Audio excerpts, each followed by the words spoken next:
বাংলাদেশে ইনুস সরকার নিয়ে আন্তর্জাতিক অঙ্গনে উচ্ছ্বাসের বাণে ভাটা লেগেছে।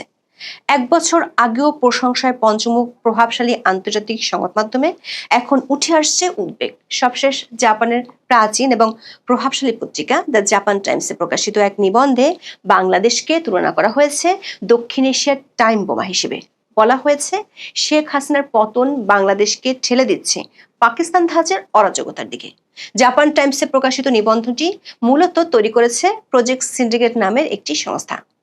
আন্তর্জাতিক অলাভজনক এই সংবাদ মাধ্যম সংস্থাটি বৈশ্বিক বিভিন্ন বিষয়ে বিশ্লেষণ ও মন্তব্য প্রতিবেদন তৈরি করে। বাংলাদেশ নিয়ে প্রায় এক মাস আগে তাদের তৈরি করা প্রতিবেদনটি জাপান টাইমস ছাড়াও কয়েকটি বিদেশি সংবাদ মাধ্যমে প্রকাশিত হয়েছে। ফলে দেশের জন্য তৈরি হয়েছে এক অশনি সংকেত। গত এক মাসে আরো কয়েকটি প্রভাবশালী মিডিয়াতেও ইউনূস সরকার নিয়ে মোহভঙ্গের প্রতিবেদন ছাপা হয়েছে। এতে প্রশ্ন উঠছে, দেশে বিদেশে অধ্যাপক ইউনূসের শক্তিশালী পিআর নেটওয়ার্ক কি ব্যর্থ হচ্ছে, নাকি সত্যি ভয়াবহ বিপর্যয়ের মুখোমুখি বাংলাদেশ, যা থেকে আর মুখ ফিরিয়ে রাখতে পারছে না আন্তর্জাতিক সম্প্রদায়? চলুন যাওয়া যাক বিশ্লেষণ। শেখ হাসিনা সরকার পতনের এক বছর পূর্তির দিনে গত 5ই August Bangladesh is a south Asian time bomb শিরোনামে বিশেষ নিবন্ধ প্রকাশ করে প্রজেক্ট সিন্ডিকেট। বাংলায় এই শিরোনামের অর্থ বাংলাদেশ দক্ষিণ এশিয়ার এক টাইম বোমা। নয়াদিল্লি ভিত্তিক সেন্টার ফর পলিসি রিসার্চের কৌশলগত অধ্যয়ন বিষয়ক সাবেক অধ্যাপক এবং বার্লিনের রবার্ট বশ একাডেমির ফেলো ব্রহ্মা চেল্লানি নিবন্ধটি লিখেছেন। গত এক মাসে কয়েকটি বিদেশি সংবাদ মাধ্যমে এটি ছাপা হয়েছে। তবে 3রা সেপ্টেম্বর দ্য জাপান টাইমসে ছাপা হওয়ার পর ব্যাপক আলোচনা চলছে সোশ্যাল মিডিয়ায়। নিবন্ধে এক কথায় অধ্যাপক ইউনূসের শাসনামলকে ব্যর্থ বলা হয়েছে। এটি নতুন কোনো কথা নয়। গত এক বছরে একটি ব্যর্থ সরকারের কারণে মানুষের জীবন কতটা দুর্বিষহ হয়ে উঠতে পারে সেটা বাংলাদেশের মানুষ হাড়ে হাড়ে টের পেয়েছে। প্রজেক্ট সিন্ডিকেটের লেখায় যে বিষয়টি বিশেষভাবে চিন্তার বলে মন্তব্য করা হয়েছে সেটি হলো বাংলাদেশে ইউনূস প্রশাসনের বদন্যতায় ধর্মীয় উগ্রপন্থার ব্যাপক বিস্তার ঘটছে, যার কারণে আঞ্চলিক নিরাপত্তা নিয়ে উদ্বেগ তৈরি হয়েছে। বাংলাদেশে কি হচ্ছে সেটি আশেপাশের দেশগুলোর জন্য খুব বেশি গুরুত্বপূর্ণ না, যদি না সেটি আঞ্চলিক ভূ রাজনীতির জন্য মাথা ব্যথার কারণ না হয়ে দাঁড়ায়। প্রজেক্ট সিন্ডিকেট তাদের এই নিবন্ধে বাংলাদেশকে বলেছে দক্ষিণ এশিয়ার টাইম বোমা, মানে যেটি সময় হলে বিস্ফোরিত হবে, আর বিস্ফোরিত হলে দক্ষিণ এশিয়া সহ পুরো এশিয়া আক্রান্ত হবে।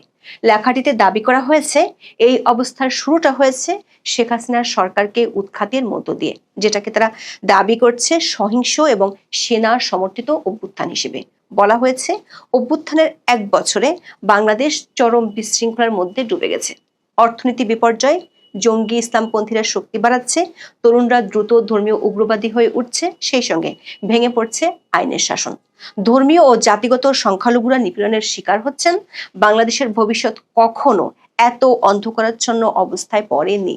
দর্শক, প্রজেক্ট সিন্ডিকেটের নিবন্ধটি জাপান টাইমসে প্রকাশের 2 দিনের মধ্যে বাংলাদেশে নজিরবিহীন উগ্রপন্থার আরেকটি দৃশ্য দেখা গেল।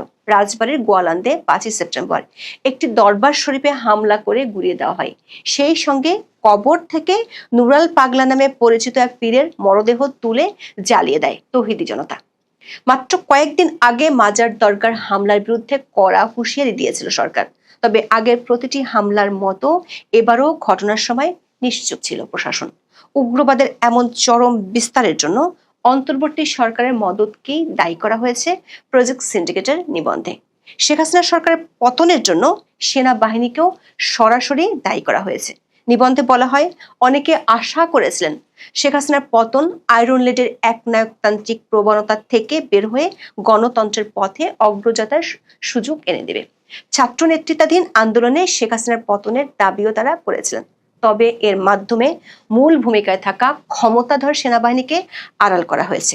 একইভাবে ইসলামপন্থী শক্তিগুলো ছাত্র আন্দোলনের সময় বল প্রয়োগের কৌশল নিয়েছিল। শেখ হাসিনার পতনের পর ক্ষমতায় আসা অধ্যাপক ইউনূসের মিথ্যা প্রতিশ্রুতির কঠোর সমালোচনা করা হয় নিবন্ধে। এমনকি তার নোবেল পুরস্কার নিয়েও তোলা হয়েছে গুরুতর প্রশ্ন।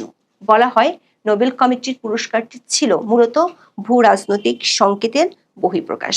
গ্রামীণ ব্যাংকের প্রকৃত প্রভাবের চেয়ে অন্য হিসাব নিকাশ সেখানে কাজ করেছে। নোবেল কমিটি ডক্টর ইউনূসকে ইসলাম ও পশ্চিমাদের মধ্যে প্রতীকী সেতু বন্ধ হিসেবে উপস্থাপন করতে চেয়েছে। এমনকি নোবেল দেয়ার পেছনে আমেরিকান সাবেক প্রেসিডেন্ট বিল ক্লিন্টনের তদবিরও ভূমিকা রেখেছিল। অন্তর্বর্তী সরকার 1 বছরে ব্যাপক মানবাধিকার লঙ্ঘন ও দমন নীতির অভিযোগ করা হয় নিবন্ধে। বলা হয়, শেখ হাসিনার সমর্থক হিসেবে চিহ্নিত আইনজীবী, শিক্ষাবিদ, সাংবাদিক, শিল্পী ও বিরোধী নেতাদের গণহারে কারাগারে পাঠানো হচ্ছে। সাংবাদিকদের আন্তর্জাতিক সংগঠনগুলো সাংবাদিকদের উপর হামলা নিয়ে উদ্বেগ জানাচ্ছে। অনেককে হত্যার মতো ভুয়া অভিযোগে অভিযুক্ত করা হচ্ছে। বিচার বহির্ভূত হত্যা ও হেফাজতে নির্যাতনের খবর প্রতিদিনের স্বাভাবিক সংবাদে পরিণত হয়েছে। ইউনূস সরকারের সময় সবচেয়ে ভয়াবহ দিক হিসেবে জঙ্গি ইসলামপন্থীদের পুনর্বাসনকে তুলে ধরা হয় নিবন্ধে। প্রজেক্ট সিন্ডিকেট বলছে, অধ্যাপক ইউনূসের অন্তর্বর্তী সরকার হলো সামরিক ও ধর্মীয় জোট সরকার। তারা শুরুতেই জঙ্গি গোষ্ঠীগুলোর উপর থেকে নিষেধাজ্ঞা তুলে নেয়, বহু জঙ্গিকে মুক্ত করে দিয়েছে। বাংলাদেশে কারা অধিদপ্তরের হিসেব মতে এখনো ফাঁসির দণ্ডপ্রাপ্ত 9 জন সহ 79 জঙ্গি পলাতক আছে। 350 জঙ্গিকে জামিন দেওয়া হয়েছে। প্রজেক্ট সিন্ডিকেট গুরুতর একটি অভিযোগ এনেছে।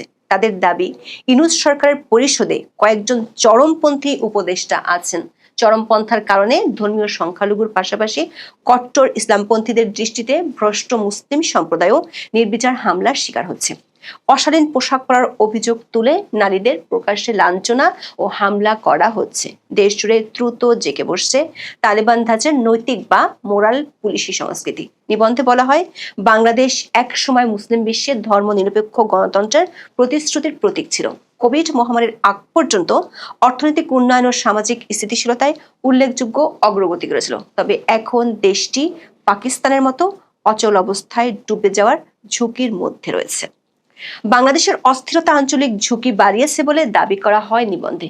যুক্তরাষ্ট্রকে সতর্ক করে বলা হয়, ভারত শেখ হাসিনার পতনের ঝুঁকি তাৎক্ষণিকভাবে অনুধাবন করেছিল, কিন্তু যুক্তরাষ্ট্র সরকার পরিবর্তনকে সমর্থন করে। তবে বাংলাদেশে অচল অবস্থা চলতে থাকলে যুক্তরাষ্ট্রের নেতৃত্বাধীন মুক্ত, সমৃদ্ধ ও স্থিতিশীল ইন্দো প্যাসিফিক করার প্রচেষ্টা মারাত্মক জটিলতায় পড়বে।